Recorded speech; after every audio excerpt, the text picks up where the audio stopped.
Bonjour à tous, je suis Didier Manson. Bienvenue sur ma chaîne dédiée aux voitures, aux conseils auto et aux histoires du monde automobile. Merci de me rejoindre. C'est parti. En 2026, dans cette vidéo consacrée à les voitures de route les plus rapides du monde 2026, vitesse et technologie révélées, je ne vais pas simplement comparer des fiches techniques ou chercher le plus gros chiffre imprimé dans une brochure. Je veux montrer ce qui se cache réellement derrière cette bataille qui approche désormais les 500 km/h, pourquoi une voiture électrique chinoise a bouleversé un territoire longtemps dominé par Bugatti, Koenigsegg et les constructeurs américains, et pourquoi deux voitures peuvent toutes les deux être présentées comme les plus rapides sans que les deux affirmations soient forcément contradictoires. Le chiffre à retenir aujourd'hui est 496,22 km/h. Mais si vous restez jusqu'au bout, vous allez comprendre que le plus fascinant n'est pas seulement de savoir qui occupe la première place, c'est de voir comment les ingénieurs réussissent à faire tenir sur 4 pneus une machine qui, à pleine vitesse, parcourt presque 138 mètres chaque seconde et pourquoi les derniers kilomètres qui séparent 496 de 500 km/h sont beaucoup plus difficiles à gagner qu'on ne l'imagine.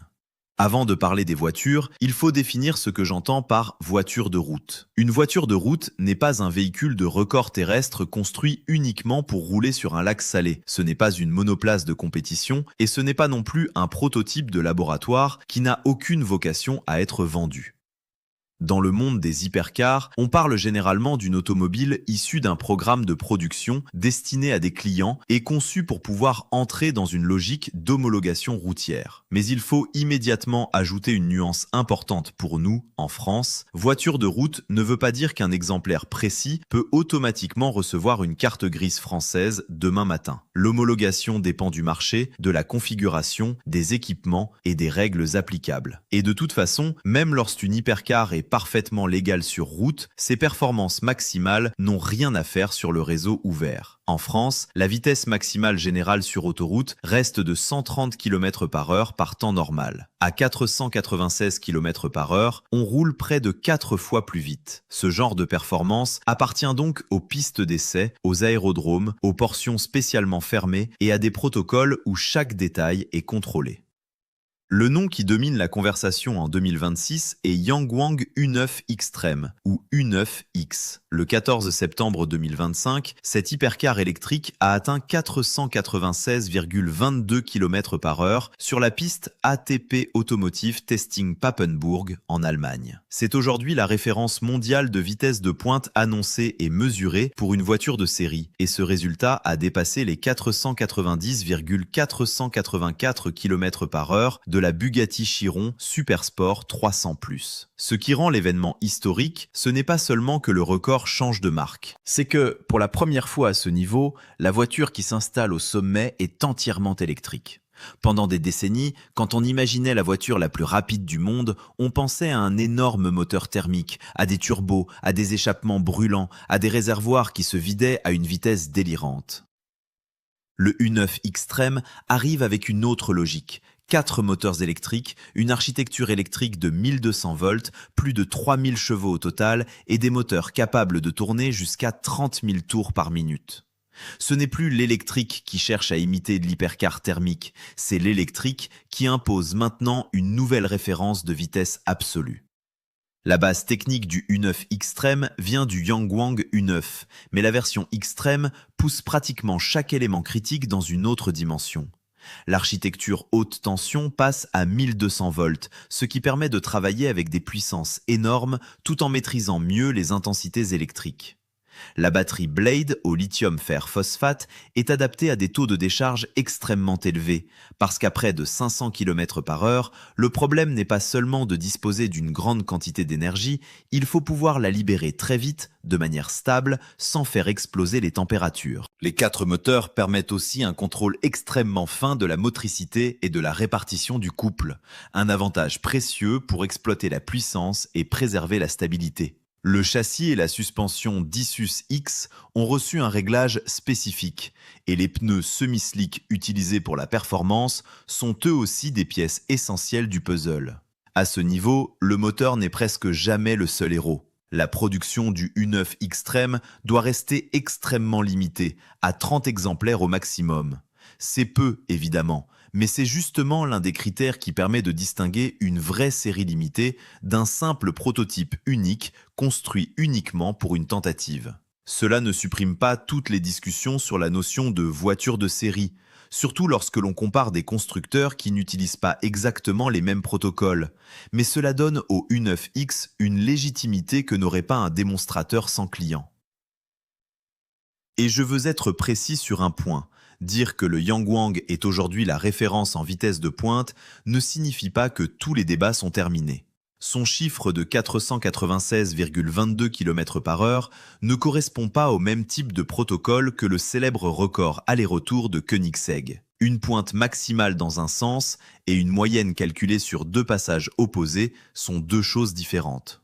C'est exactement pour cela qu'il faut regarder la méthode derrière le chiffre. Bugatti reste incontournable dans cette histoire, et pour un public français, le symbole est encore plus fort parce que la marque est installée à Molsheim, en Alsace. En 2019, la Chiron Supersport 300+ a franchi ce qui ressemblait alors à une frontière presque irréelle. 304,773 miles par heure, soit 490,484 km/h. Pour la première fois, une automobile issue d'un programme de série dépassait officiellement les 300 miles par heure. Le moteur W16 de 8 litres, 4 turbos, 1600 chevaux, une carrosserie Longtail spécialement travaillée pour réduire la traînée et une stabilité pensée pour les très hautes vitesses ont fait de cette Chiron une icône. Bugatti a ensuite produit 30 Chiron Supersport 300+ destinés à des clients. Pourtant, le run record de 2019 a été effectué dans un seul sens sur la piste d'Era-les-Siens. Ce n'est donc pas le même exercice qu'un record où l'on impose deux passages en direction opposée afin de réduire l'influence du vent et de la pente. Cela n'enlève rien à l'exploit, cela oblige seulement à le classer correctement. La Chiron Supersport 300+ montre surtout ce qui arrive quand la résistance de l'air devient l'adversaire principal. Plus on accélère, plus la traînée aérodynamique augmente brutalement. La force de traînée croît approximativement avec le carré de la vitesse, et la puissance nécessaire pour vaincre cette traînée augmente encore plus vite, approximativement avec le cube de la vitesse. Cela signifie qu'entre 400 et 500 km/h, on ne joue plus du tout dans le même monde qu'entre 100 et 200. Quelques kilomètres par heure supplémentaires peuvent exiger une quantité énorme de puissance, mais aussi une carrosserie plus propre dans l'air, des entrées de refroidissement optimisées, une hauteur de caisse parfaitement contrôlée et une stabilité qui ne se dégrade jamais. Koenigsegg apporte une autre philosophie. En 2017, l'Agera RS a établi une moyenne de 447,19 km/h sur deux passages en sens opposé sur une route fermée au Nevada. Lors d'un passage, elle a même atteint 457,94 km/h. Ce record reste extrêmement important parce qu'il correspond à la méthode que beaucoup de passionnés considèrent comme l'une des plus rigoureuses pour une voiture de production. Deux runs, direction opposée, puis moyenne des vitesses. Le vent qui vous aide dans un sens doit, en théorie, vous pénaliser dans l'autre. La pente ne peut pas vous offrir le même avantage deux fois. Et l'Agera RS utilisée était une voiture client. Voilà pourquoi, même si son chiffre est aujourd'hui inférieur à ceux de Bugatti, de SSC ou de Yangwang, elle conserve une place particulière dans l'histoire des records. Mais la voiture de Koenigsegg qui intrigue le plus en 2026 est la Jesko Absolute. Contrairement à la Jesko Attack, pensée pour générer énormément d'appui sur circuit, l'Absolute a été conçue autour de la vitesse maximale. Son V8 biturbo de 5 litres développe jusqu'à 1600 chevaux avec de l'E85, sa boîte Lightspeed transmission à 9 rapports est conçue pour changer de rapport presque instantanément et surtout, son coefficient de traînée annoncé n'est que de 0,278. L'arrière est allongé, les gros éléments aérodynamiques qui créeraient trop de résistance ont disparu et les petites dérives arrière stabilisent la voiture sans transformer la carrosserie en parachute. Koenigsegg affirme depuis longtemps que l'Absolute doit devenir la voiture la plus rapide jamais produite par la marque. Mais en 2026, je refuse de présenter une simulation comme un record réel. la Jesko Absolute n'a toujours pas posé sur la table un chiffre officiel de vitesse maximale dépassant celui du Yangwang. Ce qui rend pourtant la Jesko Absolute extrêmement crédible, c'est qu'elle continue de prouver ses capacités dans d'autres exercices. Le 7 août 2025, elle a établi un nouveau record du 0 à 400 puis retour à 0 km/h en 25,21 secondes. Elle a atteint 400 km/h en 16,77 secondes, puis s'est arrêtée en 8,44 secondes. Ces chiffres permettent de comprendre la violence de la performance d'une manière presque plus concrète qu'une simple vitesse de pointe. Imaginez une voiture qui part à l'arrêt, dépasse la vitesse de croisière de nombreux avions légers, atteint 400 km/h et revient à l'immobilité en un peu plus de 25 secondes. Cela demande une motricité exceptionnelle, une boîte extrêmement rapide, une puissance énorme, mais aussi des freins, des pneus et une aérodynamique capable de supporter le trajet inverse, celui où toute l'énergie cinétique doit être éliminée. SSC mérite également sa place dans cette bataille. La Tuatara a connu une histoire compliquée parce qu'une première annonce spectaculaire en 2020 a déclenché de fortes controverses sur les données et la manière dont la vitesse avait été présentée. Plutôt que de faire comme si cet épisode n'avait jamais existé, il faut justement en retenir une leçon. Dans l'univers des records, la transparence est aussi importante que la puissance. SSC a ensuite répété ses essais avec davantage d'instrumentation et de contrôle. En mai 2022, une Tuatara a atteint 295 miles par heure, soit 474,8 km/h, lors d'un run mesuré en Floride avec des systèmes GNSS de Race Logic. Ce n'est pas le chiffre le plus élevé aujourd'hui, mais 474,8 km/h reste une performance monstrueuse. Et surtout, l'histoire de SSC rappelle qu'un record n'existe pas seulement parce qu'un constructeur publie une vidéo. Il faut savoir avec quoi la vitesse a été mesurée, dans quelles conditions, sur quelle distance et selon quel protocole. Chez NSA, l'arme principale reste la Venom F5, et son évolution récente rend le dossier encore plus intéressant. La Venom F5 classique repose sur le V8 biturbo Fury de 6,6 litres et développe 1817 chevaux. Mais depuis 2025, le programme Venom F5 Evolution pousse ce moteur à 2031 chevaux avec de l'E85. NSA et Ilmor ont revu les turbocompresseurs, les pistons, l'alimentation et d'autres éléments du groupe motopropulseur, tout en modifiant l'aérodynamique et la suspension. Le constructeur annonce notamment un 0 à 200 miles par heure en 10,3 secondes. Ce qui m'intéresse ici, ce n'est pas de répéter une promesse de 500 km/h comme si elle avait déjà été tenue. NSA conçoit la F5 pour dépasser 300 miles par heure. Mais en août 2026, il manque toujours le grand run de vitesse maximale qui permettrait de la placer devant le U9X sur la base d'un résultat mesuré. La puissance est là, la philosophie aussi. Le verdict chronométré, lui, reste attendu. Dans ce domaine, capable de et a atteint ne veulent pas dire la même chose.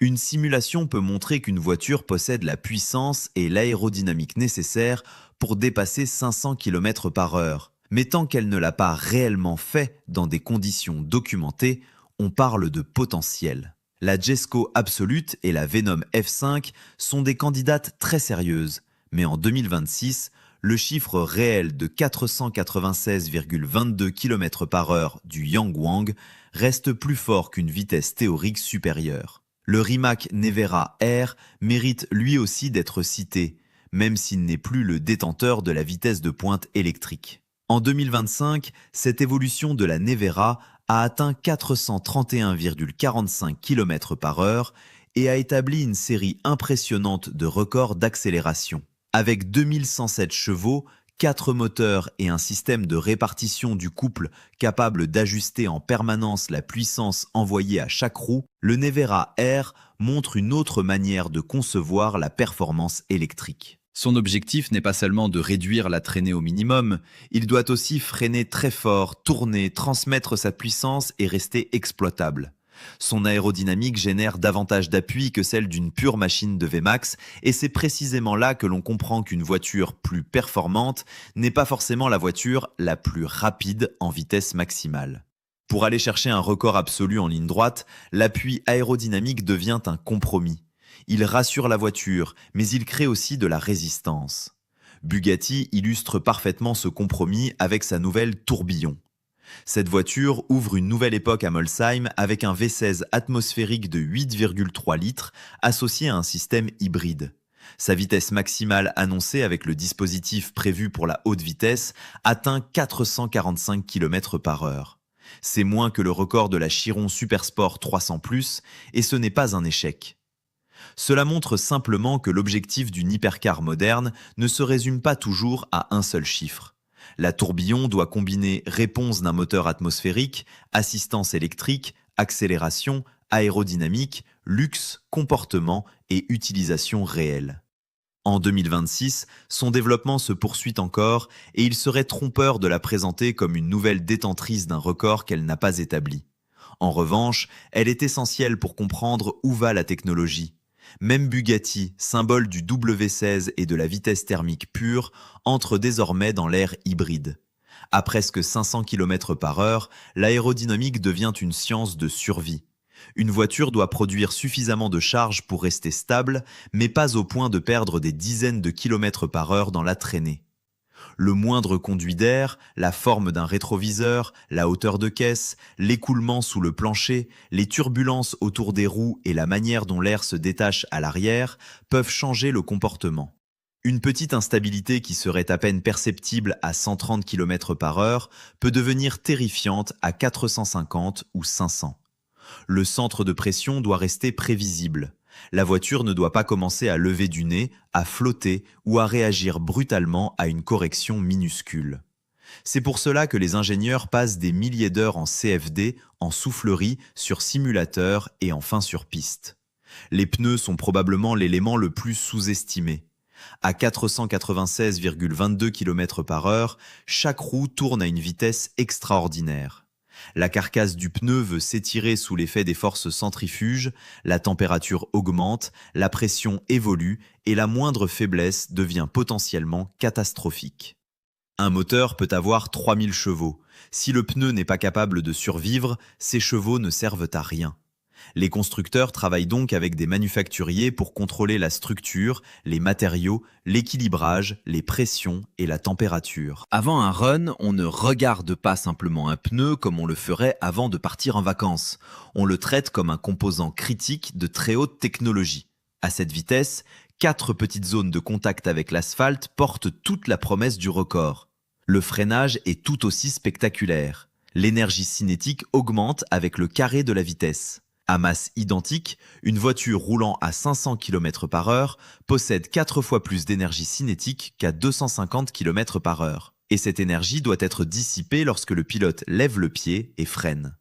Les freins carbone céramique, le freinage régénératif sur les voitures électriques, l'aérodynamique active et la longueur de la zone de décélération deviennent donc essentiels. Il ne suffit pas d'avoir une ligne droite assez longue pour accélérer. Il faut aussi suffisamment d'espace pour ralentir sans mettre la voiture, le pilote et les installations en danger. C'est l'une des raisons pour lesquelles très peu d'endroits au monde permettent réellement d'organiser un essai à 500 km/h. La température est un autre ennemi invisible. Sur une thermique, il faut refroidir moteur, turbo, huile et transmission. Sur une électrique, batterie, onduleur et moteur. À pleine puissance, la demande énergétique devient énorme. Une batterie très forte en accélération n'est pas automatiquement capable de soutenir cette puissance assez longtemps pour atteindre la Vmax. C'est là que l'architecture 1200 volts et les capacités de décharge du U9 Extreme prennent tout leur sens. Il y a aussi le pilote. À 500 km/h, il ne conduit pas comme sur l'autoroute. Il ne cherche pas une trajectoire sportive au sens classique.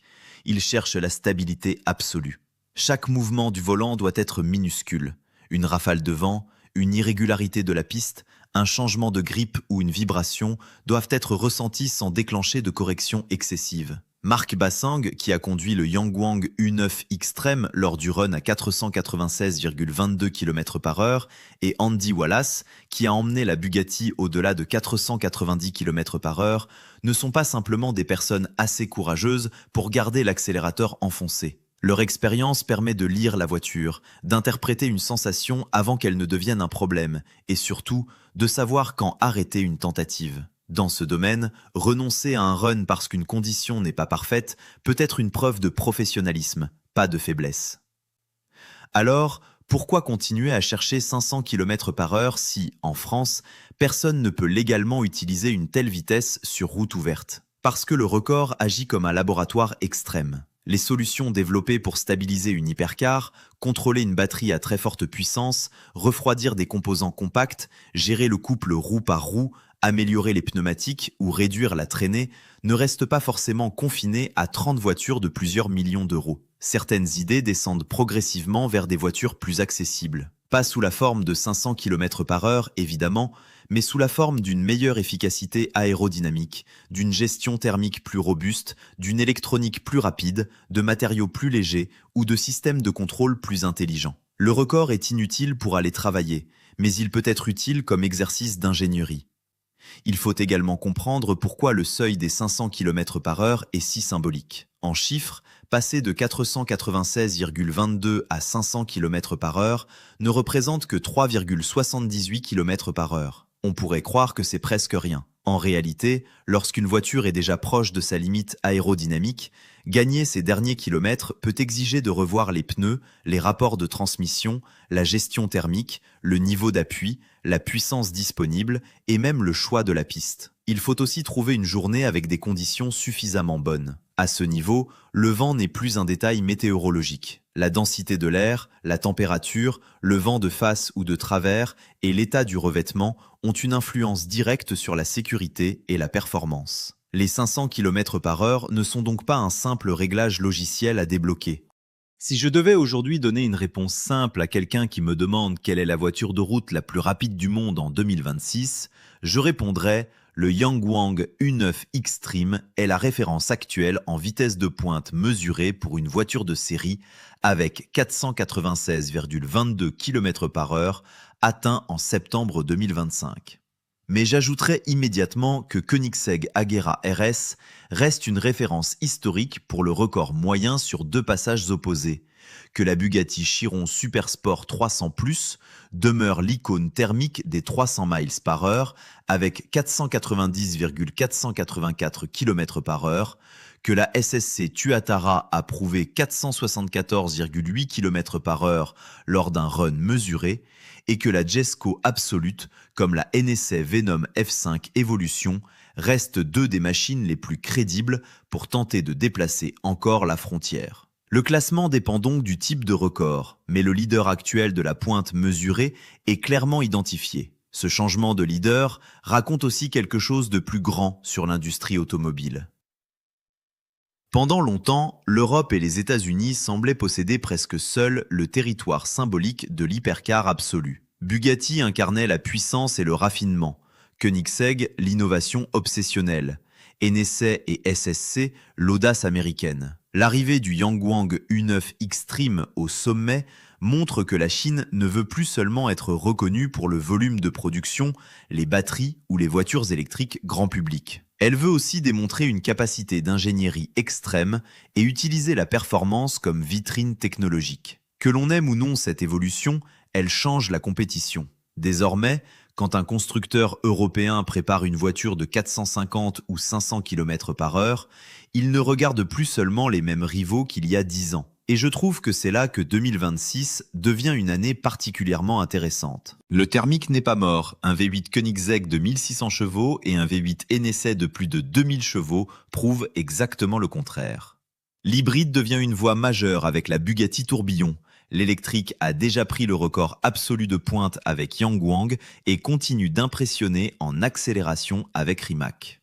Nous n'assistons donc pas au remplacement simple d'une technologie par une autre, mais à plusieurs philosophies qui se battent en même temps. Le moteur thermique mise sur la densité énergétique du carburant, la légèreté relative du système et la capacité à maintenir une puissance élevée. L'électrique mise sur le couple instantané, la précision de contrôle et la puissance combinée de plusieurs moteurs. L'hybride tente de prendre le meilleur des deux mondes au prix d'une complexité supplémentaire. Au final, la vraie question n'est peut-être plus seulement qui est le plus rapide, mais quelle technologie permettra de dépasser proprement, officiellement et de manière crédible les 500 km/h. Yangwang n'en est plus qu'à 3,78 km/h. Koenigsegg possède une voiture dessinée presque exclusivement pour fendre l'air. Hennessy possède désormais un moteur thermique de 2031 chevaux dans le programme F5 Evolution. Bugatti, de son côté, a déjà prouvé qu'elle savait construire des voitures stables au-delà de 490 km/h, même si sa nouvelle génération poursuit un objectif plus large que le record pur. La prochaine étape peut venir de Chine, de Suède, des États-Unis ou d'un constructeur que personne n'attend encore. Ce que je veux que vous reteniez, c'est qu'en 2026, un chiffre de vitesse sans contexte ne suffit plus. Quand vous voyez voiture la plus rapide du monde, demandez toujours s'il s'agit d'une vitesse réellement atteinte ou théorique, d'un seul passage ou d'une moyenne aller-retour, d'une voiture de production ou d'un prototype, d'une configuration identique à celle destinée au client et d'une mesure réalisée avec des instruments crédibles. C'est seulement après ces questions qu'un record prend tout son sens. Aujourd'hui, 496,22 km/h place le Yangwang U9 Xtreme au sommet de la vitesse de pointe des voitures de série. Mais la guerre n'est absolument pas terminée. Le mur des 500 km/h est désormais visible, presque à portée de main. Et pourtant, il reste suffisamment difficile pour obliger les meilleurs ingénieurs du monde à réinventer l'aérodynamique, les pneus, le refroidissement, la gestion de l'énergie et la stabilité. Et c'est précisément pour cela que cette bataille est passionnante. Ces voitures sont totalement excessives pour nos routes françaises, mais elles montrent jusqu'où l'automobile peut aller lorsque la seule consigne donnée aux ingénieurs est de repousser la limite.